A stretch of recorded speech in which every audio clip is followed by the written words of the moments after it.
Hey guys, something a little bit different today. I've compiled all the best malicious compliance stories back from when Jake was narrating the stories on this channel. If you like this compilation style of video, let me know. I might release more with some of the best stories over the years.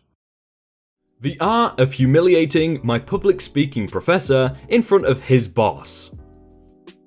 Cast me, the majestic gummy bear. Sarah, my twin. Jane, Dean of the Art Department, and Professor. I would like to say that I've omitted several details that I don't feel comfortable talking about because they are centered around my family history. At the strong recommendation of Sarah and our therapist, I decided to go to a local community college this year, and to say that the enrollment process was difficult would be a severe understatement. I'm not going to go into full detail, but it was fairly hectic. All of my professors were nice and friendly, except for my public speaking professor. Uncle helped me work through the disabilities office, and I eventually received my official MSI, Modified Student Identification. Basically, I show it if campus security were to approach me, or I have a business with any department of the college, and they'll make sure the necessary steps are taken so that I can communicate with whoever I need to talk to. I'm mute. Now, the list of accommodations I have is extensive, but the primary ones I have that are needed to know is this. 1. Exemption from assignments involving speaking or presenting work in front of the class. 2. Family provided translator as long as they are cleared by the disabilities office. They are understaffed and can't provide someone that can translate to sit with me in all my classes. And 3. Frequent breaks if I feel I'm overwhelmed due to a large part in my anxiety with being near other people I don't know. The second one isn't really important and doesn't have much to do with this, but the first and third are very important. Because I am mute, the exemption is a given and my professors have been very understanding. But my public speaking professor didn't even bother to look at my accommodations when I presented my identification to him on the first day of class. He spent the following week repeatedly threatening to have Sarah escorted off campus by security if she didn't leave the classroom. Both of us tried to tell him that I needed her, but he was adamant that he doesn't need to look up my accommodations. Professor gave all sorts of excuses for not looking them up. The most common excuse he gave was, "I'm not required to look them up." But things came to a boiling point after he gave me an F for not doing the first speech he gave. You do realize that, if you were mute, you'd be deaf. The fact that we are having this so-called conversation, I was writing down on a notepad for him to read, proves you aren't mute. So, my decision to give you an F for that assignment is justified. Additionally, you will have to file a grievance report if you wish to dispute the grade and have it removed. He also went on to explain that it would be pointless since I was already failing. Apparently, due to repeated disruptions of class by leaving and coming back. I was going into the hallway where Sarah waited because I was getting overwhelmed by him repeatedly calling me out in class and flat out telling me to contribute or get out of his class. It was because of that reason that I went a little further while filing the grievance. You see, there was several extra boxes that allowed me to write in additional notes if there were multiple disputes. They basically wanted you to go into as much detail as possible.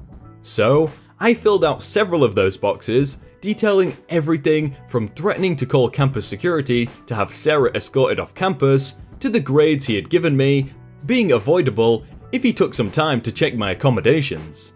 It took 3 days before I got the email notification for the meeting with the Dean of the Art Department. When we showed up to the office, Professor was sitting in the waiting area. I didn't pay much attention to him, but Sarah told me that his smug smile disappeared when I showed one of the secretaries my MSI, and the secretary asked for one of his co-workers to come check me in after entering my ID number into his computer. The secretary who helped me began printing out some paperwork. I later learned that it was my student file, and took them into Jane's office. Not even 4 minutes later, Jane calls for the professor to come into her office. We aren't sure what they talked about, but after we were called in, Jane told Professor that he owed me an apology, which he grudgingly gave.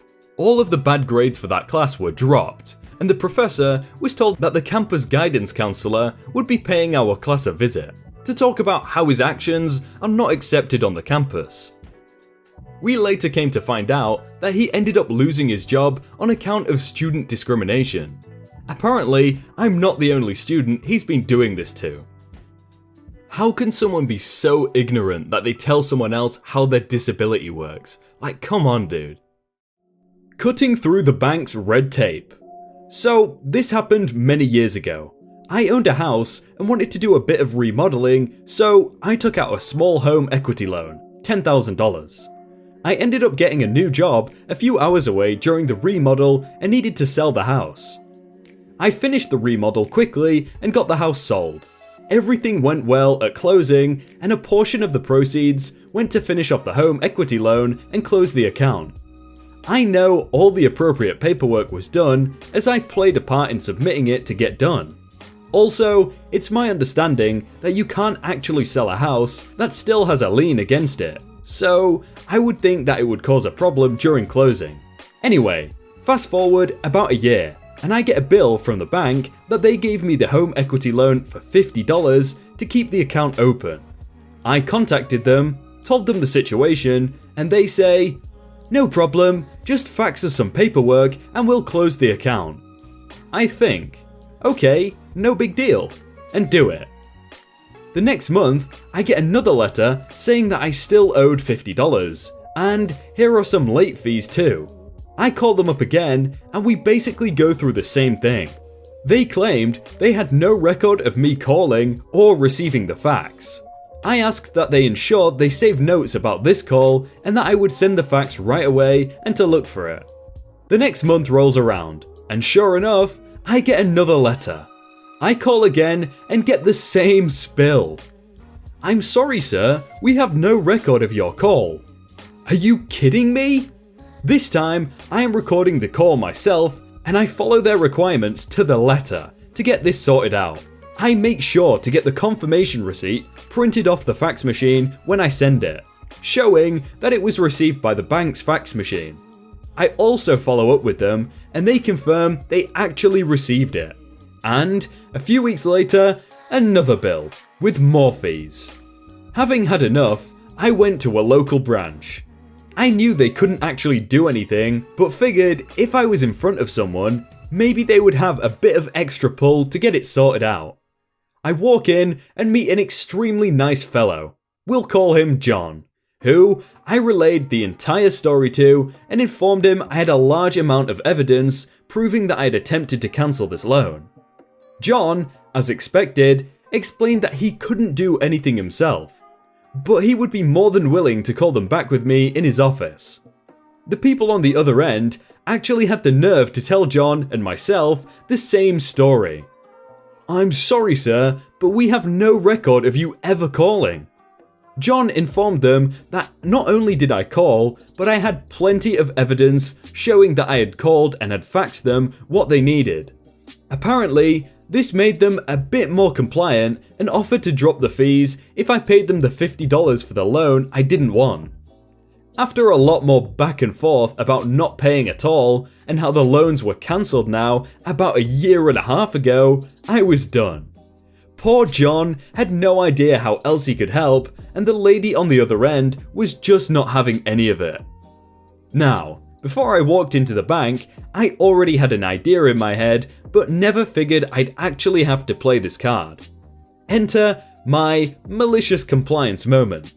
I breathed a bit to reduce my blood pressure and calmly stated, "So, if I understand you correctly, if I pay this $50 now, I will have unlimited access to $10,000 that is secured by a house that I do not own from a bank that I have no other accounts with? Is that what you are saying?" John nearly falls out of his chair at this revelation and is doing his best to not let the lady on the other end hear his tears of laughter.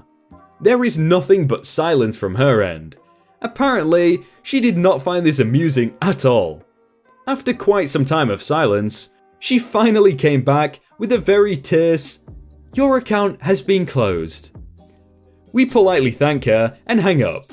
John thanks me for profusely allowing him to be a part of it. Apparently, it made his week to see the corporate drones get a small reality check. And no, I never received another bill from them. I actually had to deal with something similar, well not similar, but kinda similar the other day, and I called up some legal person and they said that you should always do it via registered mail. And I actually sent out a registered letter 2 days ago to our headquarters, so I'm hoping I'm gonna get my money back. Fire me anytime. Here's a way I used malicious compliance to get paid for doing nothing for the next year, while dedicating my efforts to the success of the competitors of the people who are paying me. The setting: office of a small plumbing company offering residential and commercial services, 6 days per week plus emergency service after hours and Sundays.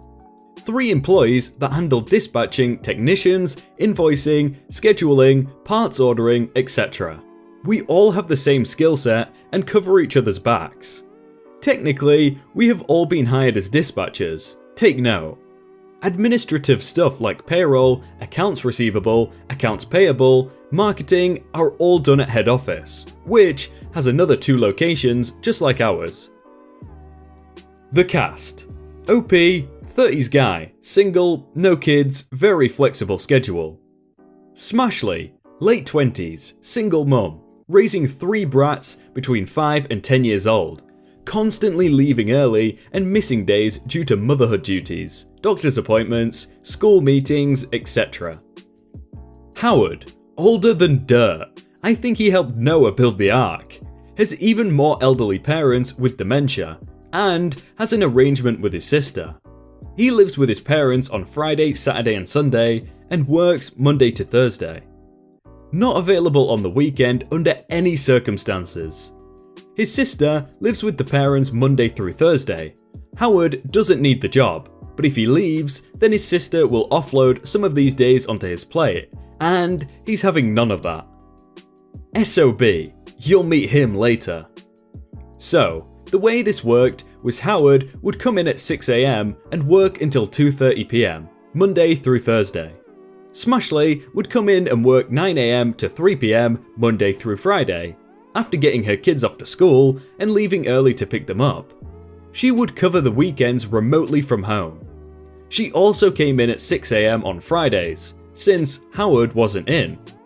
I would come in at 11 AM, work to 7:30, Monday through Friday, and cover on-call emergencies after hours.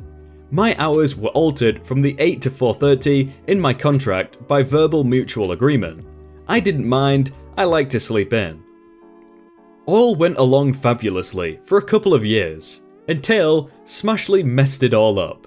One of her duties was vetting and submitting timesheets for payroll, and head office noticed that one of the techs was constantly making more than the others. It turned out that Smashley was doing some horizontal dancing with one of the plumbers, and was inflating his hours on the payroll. It all came to light when a customer called for a warranty issue on some work that was done, and we could find no records in our system. The customer insisted that our tech was out, and the lady on the phone had told them that there was a 20% discount for cash. Emails were sent to head office, GPS records of the truck were examined, and their little scheme was discovered. She was puffing hours for the plumber, and they were making money on cash side jobs on the weekend. Both were fired for cause, and Smashley was stuck trying to raise 3 kids with no job and no unemployment. So now it's just me and Howard. HR and owner called us into a meeting and explained that Smashley was no longer employed. We worked out a temporary arrangement for scheduling until a third person could be added to the team. Howard would work his usual Monday to Thursday, staying until 4 PM on Monday and Tuesday. He would pre-dispatch any late calls, which we would try to avoid.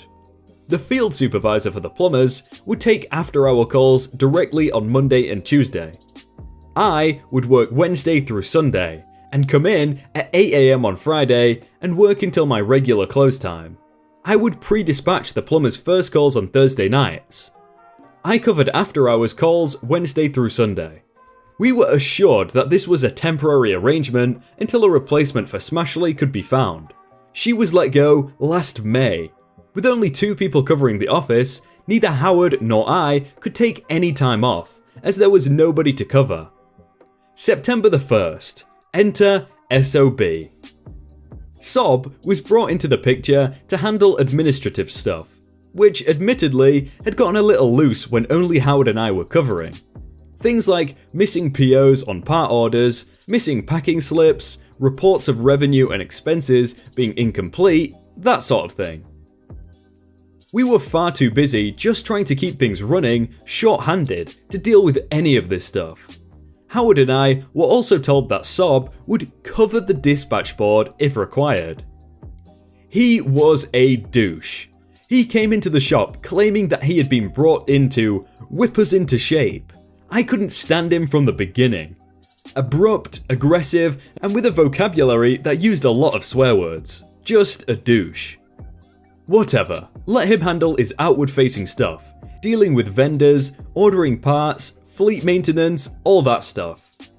He also handled timesheets for payrolls and reporting to head office. Fine, I am good with that, and if I have to deal with his BS for a couple hours 3 days a week, fine. I only worked under the same roof with him Wednesday through Friday, from 11 AM until his departure around 5 PM. It was endurable. I had requested time off twice after he arrived and had been denied both times. Worthy of note is that my contract specified 3 weeks holiday a year, and up until he arrived, I had only taken 2 days off in the spring. Fast forward to late November. If anything, Sob had gotten worse. He was really getting under my skin, and I had just about had enough. I had a teensy issue with anger, and it was becoming more and more difficult to rein in my rage and go after him. Then came the straw that broke the camel's back. I looked at my pay stub and saw that I was short 5 hours. I get paid not only for the hours I am scheduled, but also for the time I put in covering after hours emergency calls. This routinely put me up around 46 to 48 hours a week, with overtime after 44 hours. So these 5 hours I was short were overtime hours. I went to Sob on the Friday payday and asked for an explanation. He replied that he had been directed to bring overtime down, and if I check my email, I will see a directive that states under no circumstances is anyone to work overtime in this office. This was clearly directed at me and me only, as Howard only put in 36 hours a week and didn't cover on call. So why am I short 5 hours on this pay? I deducted 30 minutes each day for lunch. But I don't take lunch. I just eat a sandwich at my desk. Doesn't matter. I can take 30 minutes off your pay each day as unpaid break time. It's the letter of the law. But I actually worked these hours. Are you serious? You're deducting time for breaks I didn't take? It's the letter of the law. You don't like it? Take it up with the Labour Board. I don't have time for this stuff. Get back to your desk and do your job. Alright mate, now it's on.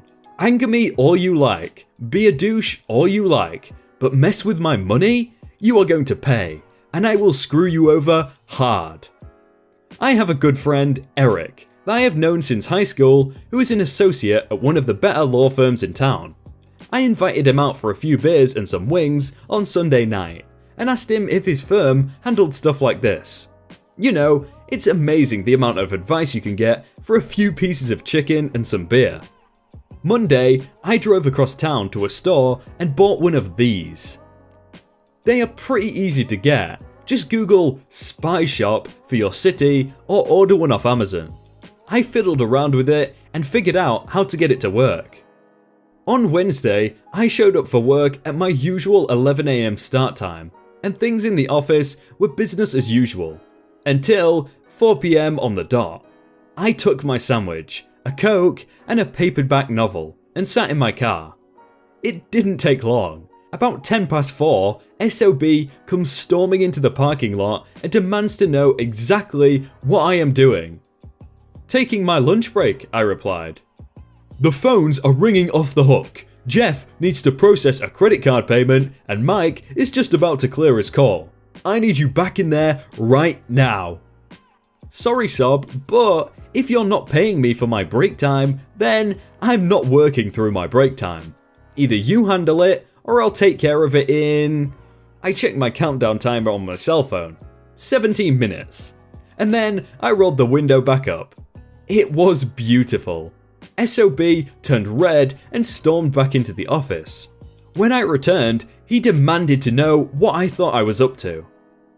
I am entitled to a 30-minute unpaid break. You took that time off my timesheet, so now I am taking my break. I am entitled to it. It's the letter of the law. He sputtered but had no response, so I went back to my desk. 5 minutes later, I get an email instructing me to take my break before 2 PM, so I can be back at my desk before Howard leaves for the day. I replied to his email, BCC copying the owner of the email and HR. I replied that I was unable to do so because, as per labour law, I was not entitled to a lunch break until 5 hours into my shift. Therefore, I would continue to be away from my desk for 30 minutes beginning at 4 PM. I even snipped and pasted a paragraph from the Labour Board website to support my position. He came into my office and chewed me out at length. I wouldn't budge. I told him, it's the letter of the law. If you have a problem with it, take it up with the Labour Board. On Thursday, just after Sob left for the day, I composed and sent him an email. Again, BCC copying in owner and HR. I explained that I had agreed to changing my hours on a temporary basis until a third person could be added to the office. I also agreed to continue to work them until the transition was complete. As SOB was now firmly in the groove, I now withdraw my consent to the change of hours as contractually specified, and, beginning Monday, would revert to the hours in my contract. Friday, I showed up at 11 AM, and SOB is waiting for me with a printout of the email. HR and owner have been calling me. What is this all about? Simple. When I was hired, my hours were in the contract, Monday to Friday, 8 AM to 4:30 PM. They were changed by a verbal agreement. Well, I withdraw my consent and stand on the hours specified in my contract. Screw that! You work the same hours until I tell you differently. The hours of service in the contract are the letter of the law, contract law. If you want to change the hours, we can always renegotiate the contract. You want to alter the hours? Fine, then I want to alter my rate of pay. There was a flurry of emails. He would then send to me, and I would copy HR and owner on my replies since he wasn't copying them in at all. So I worked Sunday as usual, then showed up Monday at 8 AM. Howard asked me what was going on because SOB was badmouthing me all over the place to him and to the techs. One thing you should know is that a good dispatcher in the service industry is a rare thing. There are trucking dispatchers and taxi dispatchers and tow truck dispatchers, but finding one that knows how to balance plumbers and customers and solve problems is tough. I get along with all my plumbers and they are all asking me what's happening. I take the high road and basically reveal nothing. I get along with these guys quite well. Towards early afternoon, I send SOB an email explaining that there are some late calls. How late do you need me to work? He replies, until the calls are run. Perfect. So, I end up working until 6:30. Same on Tuesday, but 7 PM. Wednesday too. Sent emails both days, and SOB told me to stay both days. He replied to me only, and I sent an OK email reply copying the bosses in.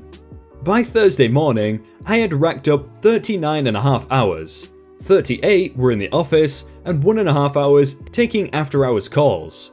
About 10 AM, I sent an email, again copying the bigwigs, and detailing my hours for the week, explaining that at 12:30 PM, I would have a total of 44 hours, and as per SOB's directive of such and such a date prohibiting overtime, I was left with no choice but to go home. Just before I hit send, I turned to Howard and said, "You might want to make some popcorn." SOB comes storming in and demands to know what is going on. Well, SOB, I am only following your directive. You said no overtime, right? Well, as of 12:30, I will be on overtime. Unless you say different, then I have to go. So it's either rescind the no overtime or I head out. Your call. SOB is now screwed. He's been told to dial back on the overtime, and now he's going to have to pay me overtime for half of Thursday, all of Friday, and all of Saturday. Or cover the dispatch board himself. Work the weekend, you miserable person. You'll pay for this stuff. Okay, I need that in writing, and I can't work Sunday, you have to. Listen, you little rat. Don't tell me when I have to work. I tell you when you have to work, and you're working Sunday. Nope. Labour law says specifically that I can get one day off in 7. I can show you. Since I worked last Sunday, and I am working every other day this week, I get this coming Sunday off. It's the letter of the law. Howard can't work it, I can't work it, so I guess you have to. But my kid has a tournament on Sunday. Can't you bend the rules? Sorry, it's the letter of the law. SOB was a real treat to be around for Thursday and Friday, I assure you. And my little spy pen recorded every word of his mouth. Monday, I come in. I think this was the 26th of November, and the owner and HR and SOB are waiting for me. Owner and HR want to know what is going on. They are getting reports that I am being insubordinate and threatening to abandon my job. SOB wants to can me, and up until 2 weeks ago, I was a model employee. I explain everything and refer them to the emails that I copied them in on. They ask what started this whole mess, and I told them that SOB, he was told to reduce overtime and took time off my check that I had actually worked. He demanded that I go back into work on my break and that I scheduled my break 3 hours into my shift. I laid it all out. Owner gave SOB the stink eye and said, I never told you to dial back overtime. They asked me if I were to be willing to go back to the hours I was working before. We can discuss it, but since this would be a major change to my employment contract, we will need to renegotiate it, including my rate of pay. Can you go back to those hours and then we'll schedule a meeting? No thank you. If I revert to the previous hours, then you have no reason to schedule a meeting. We do the meeting first, then once we have a deal, you get the hours changed. Let us talk about it, we'll get back to you. Okay, but you need to discuss this soon. I am taking the last 3 weeks of December as vacation time. SOB explodes, with owner and HR right there. You're not taking any vacation without my approval, and I'm not approving a minute of vacation for you. I turn to owner and HR. By labour law, I am entitled to vacation time yearly. By contract law, I am entitled to 3 weeks. So far, I have taken 2 days this year. I have requested vacation time, and SOB denied it both times. I couldn't take it in between when you fired Smashley and hired SOB, because there were only 2 of us in the office. I get 3 weeks a year, and we are coming up to the end of the year. Company policy is use them or lose them, so I am using them. HR says, we'll pay you out the accrued vacation time. I look at her and reply, I don't agree to your offer. I am entitled to the time. I want the time, not the money. She thinks for a minute and says, we'll roll it over into the new year. I don't agree to your offer. I am entitled to the time this year, not next year. SOB pipes up. But Howard already has 2 weeks booked off, and I'm taking my family to Florida. You can't take the time. There's nobody to run the shop. What? You're going to Florida? So you expect me to run the entire show alone, work 7 days a week, and you send an email saying no overtime? Are you serious? Back to owner and HR. Look, I had to work a full year before I was entitled to a vacation. All of the plumbers have to work a full year before they are entitled to a vacation. Labour law says that you have to work a full year before you're entitled to a vacation. And he's telling me that I am not allowed to take my vacation because he's going to Florida and he's only been here 3 months? Is that what I am hearing here? You guys told me to hold off on vacation time until we got a third person. I point at SOB. Well, there he is, right there, and I am taking the vacation I am entitled to. No payout, no rollover, and if you want to renegotiate my contract, it can wait until the new year. And I stormed out of the office. I don't know what the rest of the meeting was like, but about an hour later, SOB starts chewing me out again, saying how he's out of thousands of dollars and now he has to tell his kids that they aren't going to Disney World. Calls me every name in the book. The next 2 weeks were awful. What a douchebag. Calling me names, telling me he won't rest until I am out on my butt, telling me I'm the worst person he's ever worked with. So, I took my vacation time, didn't do anything. Didn't travel, just kicked back and relaxed, and spent time with my parents over the holidays. I get back in January, and there's a new face sitting on my desk. And SOB is there with a grin on his face and my separation papers. HR put laid off rather than fired, so I had that going for me, which was nice. Now, where I live, if someone calls a former employer for a reference, all the former employer is permitted to say is the time frame the former employee worked there, and whether or not he would be eligible for rehire. So, a few days into January, SOB gets a phone call. Hi SOB, my name is Eric, and we're looking at OP's resume here. He says you were his most recent employer. You're on speaker. What can you tell us about him? SOB goes off like a stick of dynamite, calling me every name in the book, saying that I was a horrible worker, lying about missing time, telling all sorts of BS. I let him go on and on. Hey SOB, recognize my voice? He stops ranting. Yeah, you rat, I know your voice. Ever heard of the law offices of Dewey, Screwham, Ober, and Howe? They're lawyers, and this call is being placed from their conference room. Nice talking to you SOB. The next call we're making is to the owner and getting his lawyer's name. It took a while, but a meeting got scheduled with owner, HR, SOB, owner's lawyer, me, and Eric. Eric explained that I was starting a claim for wrongful dismissal, and this meeting was to explore the possibility of a settlement.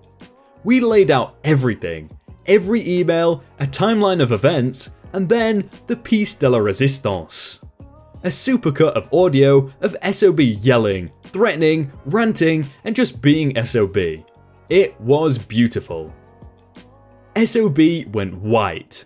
Owner stared at him the whole time like he wanted to erase him from the face of the earth. They asked us to excuse them for a few minutes, so Eric and I went for a coffee and chuckled. They texted us within 20 minutes to return. Owner's lawyer explained that they were admitting no liability or wrongdoing, but that, as a gesture of goodwill, they were willing to offer me 3 months severance if I would sign a waiver. Eric smiled, declined, and then played the tape from the conference room about the reference. He also mentioned that he was present at the time, and so were 2 of his colleagues, and were all willing to file affidavits to that effort. Another break. We came back, and they upped the offer to 6 months. We countered with 2 years severance. Eventually, we settled on 15 months. With me to collect a check every 2 weeks, as if I was employed, based on an average of my hours for the past 6 months of my employment. And I had racked a lot of overtime in those 6 months. They even tried to stick a clause prohibiting me from working for anyone in the same industry while the deal was in effect. But Eric spotted it and had it struck out. My skill set is in demand, and it didn't take long for me to find another job, doing the same thing, but for one of their competitors. It's awesome. These guys pay me on one Friday, and my working job pays me on the next. I am racking up savings like you wouldn't believe, and Eric was pretty gentle with his billing. SOB, Yeah, he was canned in no time. And between me and owner's network of contacts, the rumour mill has basically made him untouchable. He's still looking for a job as far as I know. I did tell my new employer to get rid of his resume if they ever got one.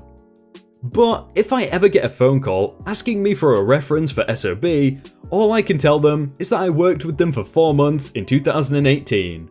I can't say more than that, it's the letter of the law.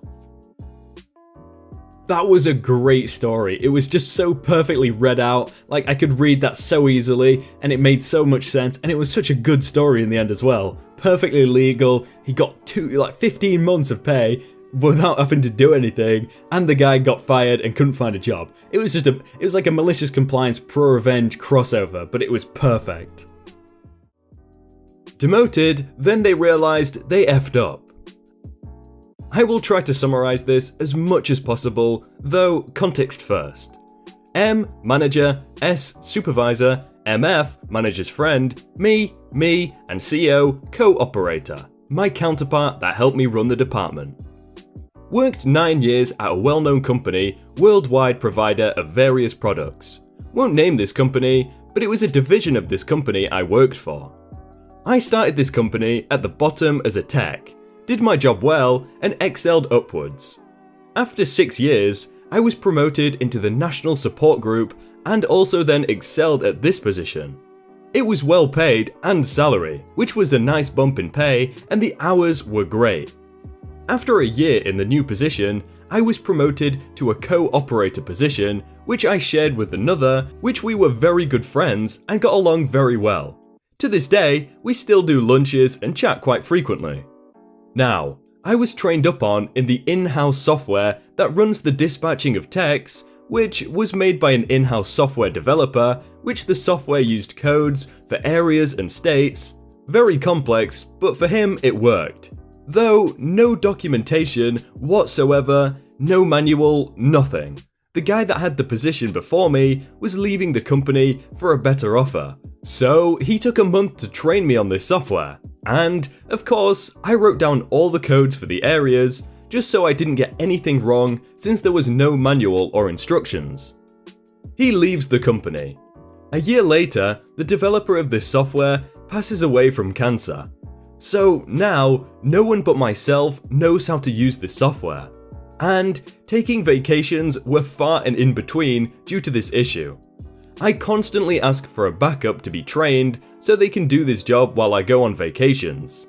At this point, I could only take 2 days at a time for vacation, and my wedding was coming up in 8 months, and we were taking a month-long honeymoon. No go. Got declined every time I requested a replacement to be trained. When my co-operator and I took over this new department, it was in shambles. Our turnover for repairs was sitting around 8 days, which upset a lot of customers due to these machines being used constantly during working hours. We brainstormed and came up with solutions to fix this and reduce downtimes dramatically. The bad thing about this is that we put extreme pressure on logistics to get parts overnighted to techs in the field, which logistics manager was okay with, which he in turn hired enough guys to take this burden on and was working out pretty well. This turned out to be great. We reduced our time down from 8 days to on average 2 days. Customers commented constantly about how much better our service was and how they were definitely happy with how their repairs were going.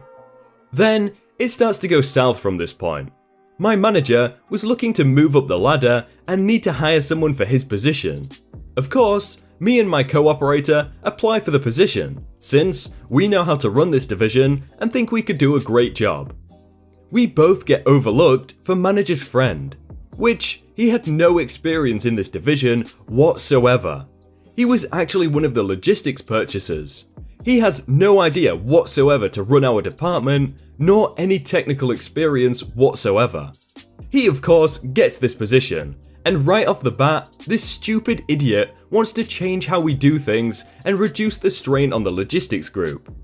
My co-operator and myself immediately protest and oppose his changes with prejudice and vigor. Though this fell on deaf ears, when he tells us to implement the changes and I refuse, and so does my CO. For weeks, we argue with manager's friend, who is now my manager, and he gets upset and continuously fights with us to make the changes. We again refuse. I emailed his manager and explained the situation and pointed out that it would increase repairs and our customers would be very unhappy. At this time, we grew the base of our customers 20-fold, and our satisfaction rating on all our reviews were in the upper 90s. Though, these emails and everything that CO and I were explaining went on deaf ears. At this point, manager's friend feels that I am the instigator of the disobedience, and that week, I was called into the conference room with HR, manager's friend, and manager's friend's manager. They informed me that I was going to be demoted from operator to dispatcher due to my inability to be a team player and confrontational to my manager, etc, etc. So, I said, fine by me.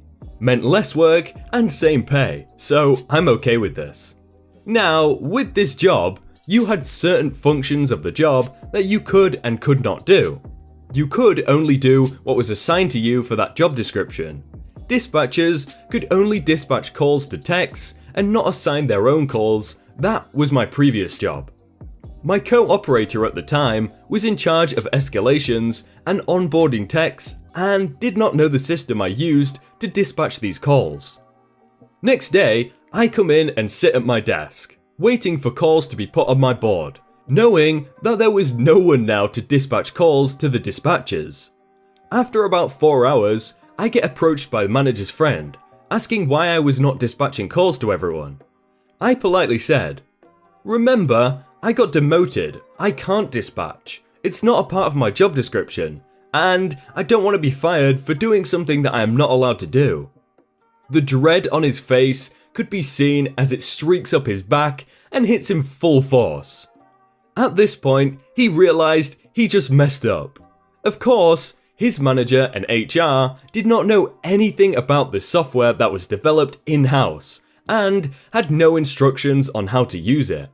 It was the backbone of this division's dispatching software, and without this, no calls could be dispatched out whatsoever. The news is now getting around that no calls are being dispatched, and manager's friend's manager now enters and asks what's going on. He soon realizes as well what happened. They then call me back into the conference room and ask me to train a replacement. Of course, I refuse. The day ends and I go home. Next morning, I show up for work on the dot and they call me back in yet again, offering my position back and to please start dispatching calls as soon as possible. Of course, I refuse the promotion and point out key points that they brought up during my demotion meeting on why they were demoting me, and that because of those points, I felt like I had to overcome them in order to be able to accept the promotion, and that it would be a great time to focus on my abilities that they outlined. They were flabbergasted and frustrated clearly. They get upset and tell me that I am holding the company hostage, and that they will have to take me to court. At this point, per my contract, I am now entitled to a lawyer and they have to pay. Few days go by. Of course, no calls being dispatched, they are now relying on emails and phone calls to get calls dispatched and parts ordered. And it's pandemonium abound. It is adding so much more to each call and ordering parts that the whole system is falling apart. I finally get contacted by a lawyer, telling me that he is to represent me and that he's being paid by the company I work for, but that he works for me, period. That he cannot talk to them without my knowledge, he cannot do anything against my own interests, and that he is being paid by them but works for me. He goes on to tell me that they can't force me to take the promotion, and they can't fire me if I fulfill my obligations of the employment contract, which was pretty easy. Basically, just show up on time, take breaks at a specific time, and leave at a specified time. So, I do. This goes on for a month, when they are finally getting to the breaking point. Repairs are exceeding 2 weeks, and customers are cancelling their repair contracts due to the service issues. They decide to demote me again to logistics. Now, the manager of logistics is a good friend, and he thinks this is retaliation for all these issues, so he just says to me to take a desk over in the corner and do my thing, whatever I wanted. He wasn't going to punish me for their stupidity. We go to court. They present their case, and my lawyer presents mine. After 2 days, the judge rules in favor of me and says that a company cannot force me into a job or doing a job that I do not wish, and this would be considered enslavement. They press the judge to have me turn over the information to run the software that runs their division. The judge asks me if I had it written down. At this point, I didn't have it. I threw it away, so I answered honestly to the judge.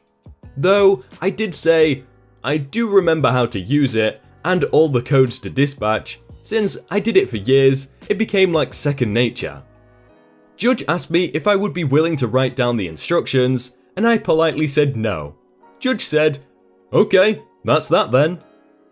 Upon coming back to work the next day, I decided to start looking for another job.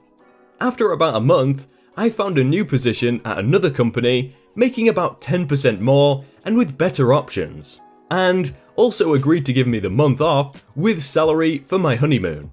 So I wrote up a resignation letter and sent it to my manager, his manager and the senior staff of the division, and also the CEO of the company, explaining everything that went on and why I was leaving the company and wished them the best.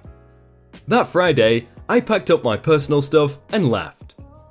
2 weeks later, I get a call from the CEO of the company apologizing for what had happened, and that all this information just came to light and that the individuals involved were terminated.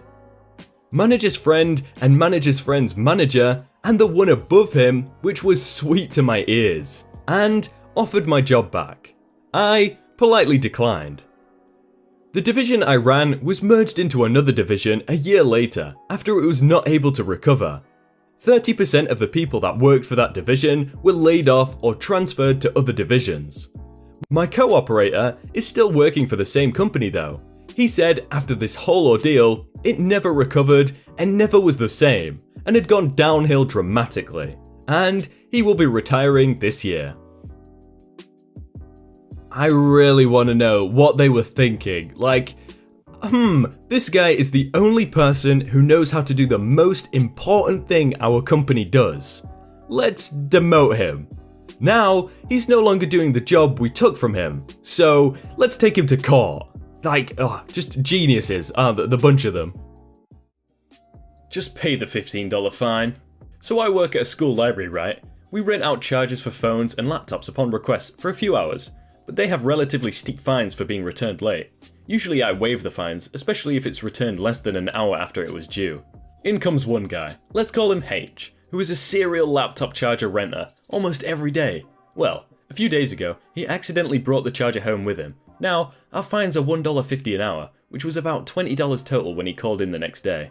He asked me if he would be fined. I knew him, so I was willing to waive his fine, but I couldn't tell him over the phone because he might come back at a time when I'm not working, and some of the other librarians are less lax about fines. So I tell him, currently your fine is at $25, but if you bring it in, then we can discuss it further. I'm sure we can figure something out. He hangs up, and I assume he would be coming in. 2 days later, H comes waltzing up to my desk and sets a laptop charger down in front of me. The very same one he took home 3 days prior. I scanned it and told him, "You have an $85 fine on your account." "What? It was $25 when I called." "That was 2 days ago. The fine is by the hour." "Oh, you didn't tell me that." "The fine info is taped to the side of the charger. Tell you what, I'll go ahead and waive everything but that first $25, alright? You just pay the fine that you thought you'd pay." "But the guy on the phone told me he would waive it." "I didn't tell him that.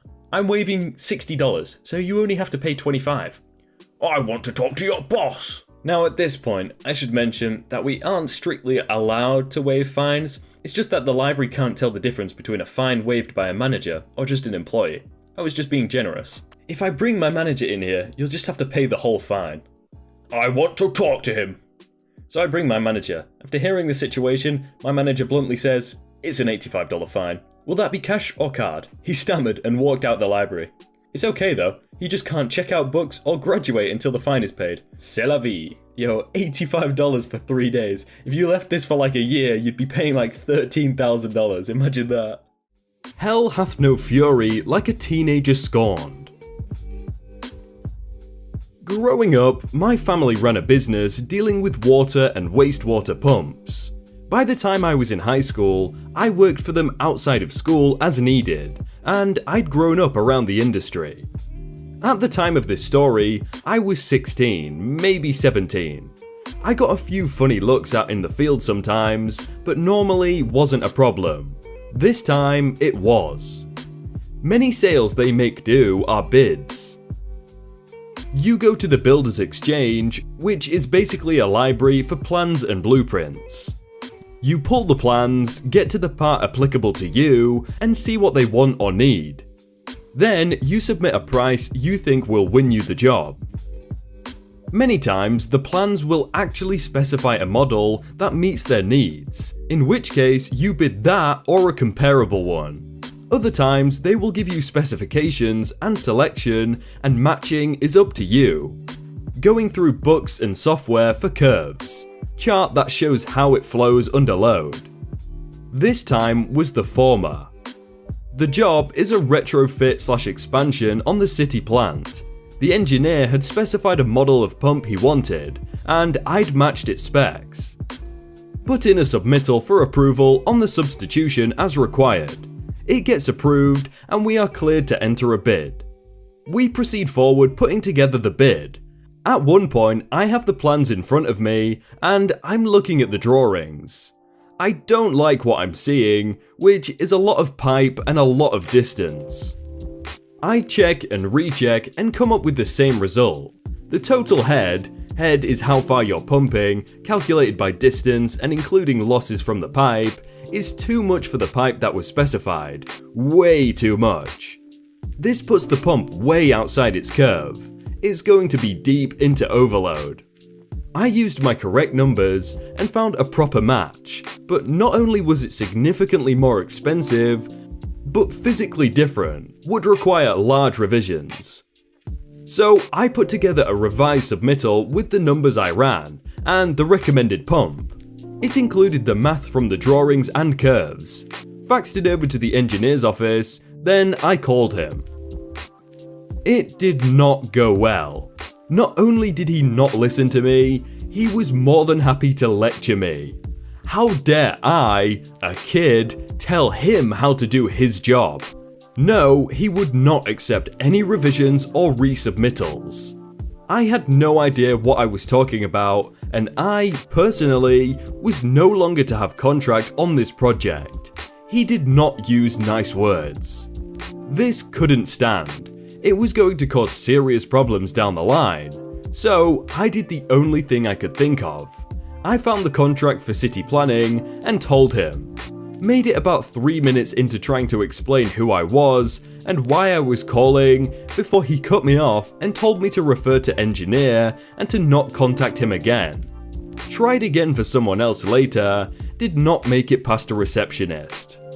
As you wish. I took the revised submittal and filed it to the back of the job file and moved on. I wasn't needed for the rest and had other things to do, plus school. Fast forward almost 2 years, now going to college, still working for my folks as needed. Construction complete, get called in for startup, goes smoothly as it should, and the countdown to destruction begins. I think the first one went after about 3 months.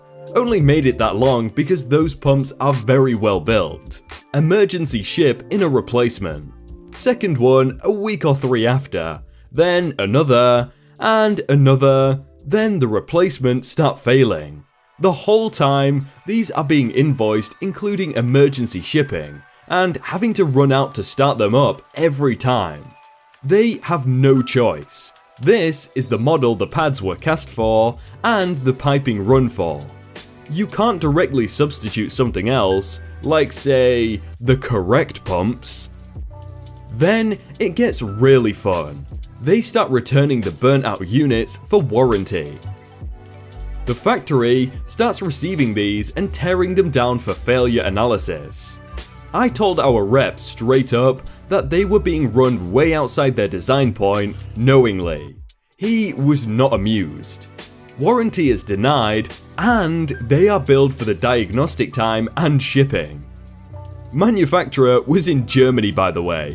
Shout out to all the fine folks at KSB, love ya. These units are neither small nor light. Plus, these are being shipped as emergency orders. It's not cheap. Warranties officially denied to the buyer. We tell them in no uncertain terms that this isn't a problem with the units. This is now almost a year after the plant was due to come online. Now it really hits the fan. City Council gets involved because this is a municipal plant. Lawsuits are threatened, and a council meeting is scheduled to discuss further action. I marked the day and arranged with my teachers to take a few days off. Didn't live close to home. Drove 3.5 hours to see my parents and to visit their filing cabinet. Right where I left it. Out came the revised submittal, and a quick trip to the Kinko's, a local copy shop, provided some wonderful blown up posters of said submittal as well as the proofs behind it. The next day, I drove another 2.5 hours up to said city, had a lovely meatball sandwich at a restaurant right across the street from the council building, and showed up to the council meeting. I even dressed up nice for the occasion. I didn't say anything to anyone. Just sat in the back in my chair with my rolled up posters next to me and waited. Took about 40 minutes. The council finally brings up the plant. Guess who comes up to testify in front of the council? It's engineer. He goes on for about 10 minutes talking bad about our company and how we are denying the warranties. Basically states that the problem is due to the substitution that our pumps were substandard. This is a loss now counted in the millions between the downtime and replacement costs and rejected warranties, labour, etc. Council swallows his BS hook, line and sinker. He sits down and the council starts discussing among themselves. This is my cue. I stand up, approach the podium and wait for them to notice me. Doesn't take long as I'm a teenager in a city council meeting. I introduce myself and unroll the posters. Hi, I'm Crispy Silicon from Going to Ruin Your Day. Before you proceed any further, you should probably have a look at this, which is the revised submittal I sent to engineer prior to the initial bid. You'll note the date. Also attached, you'll find the supporting calculations, relevant drawings from the original plans, and the recommendation of a larger suitable unit. You'll also see the fax acknowledgement sheet showing it was received by his office. Immediately after sending that, I contacted engineer directly and advised him of these issues. He declined. I was told outright to keep my nose out of things I didn't understand and to leave engineering to the adults. He was well aware the units would self-destruct if run at this point. After that, I called your planner, who refused to listen and referred me back to engineer. If you'd like, I'd be more than willing to contact our phone provider so they can verify that fax and those calls were placed. I'm grinning like the Cheshire Cat at this point, and I'm not holding back the evil one bit. I'm sure I looked like a psychopath, couldn't help it, also didn't care. Dead silence. So yeah, the warranties are void as all of the units were operated well beyond their design point. I still stand by the revised submittal, so feel free to call when you're ready. I'll leave these here. Still completely silent. The entire council looks so shocked. Then, after a few seconds, one of the ladies on the council gave me a "Thank you, Mr. Silicon, you can go." I left my posters on the podium, turned and walked, made full eye contact with the engineer as long as I could with that same grin. He looked like he was probably going to vomit, didn't stick around to check. Stopped by to give my folks a hug on the way back to school, and that was the end of my involvement. No idea what happened to engineer or planner, but the city paid every invoice in full without another peep. They had continued to purchase replacement after replacement to limp it along while simultaneously trying to refit the plant. They finally got it fixed after about another year, but by that time, I can't imagine how far over the projected estimate they were. It's amazing how one or two people that think they're so high and mighty and their ego is so big that they don't listen to a child that probably knows more than them costs the taxpayer, or I'm assuming the taxpayer, probably hundreds of thousands. It's so stupid. Warned my sister I was taking a shower, as per requested. I'm home on spring break, and Saturday night after we finished watching a movie, I turned on the shower, got ready to get in when it sounds like the KGB were gonna break down the bathroom door. I opened it expecting my dad to yell at me about something, but it's my teenage sister screaming at me to let her use the bathroom. So I get out. I let her use the bathroom. Then she comes out again, screams at me some more about how I need to let her know when I'm gonna take a shower. Goes back into her room and slams the door. I take my shower. I'm on a college sleep schedule, so I go to bed at 1 AM. So the next night, I'm doing some work and I start to get ready for bed around 12. My sister has high school the next morning, so she's in bed. Before I take my shower, I open her door and say in a loud voice that I will be taking a shower now. I guess she did tell him to warn her, so she can't complain.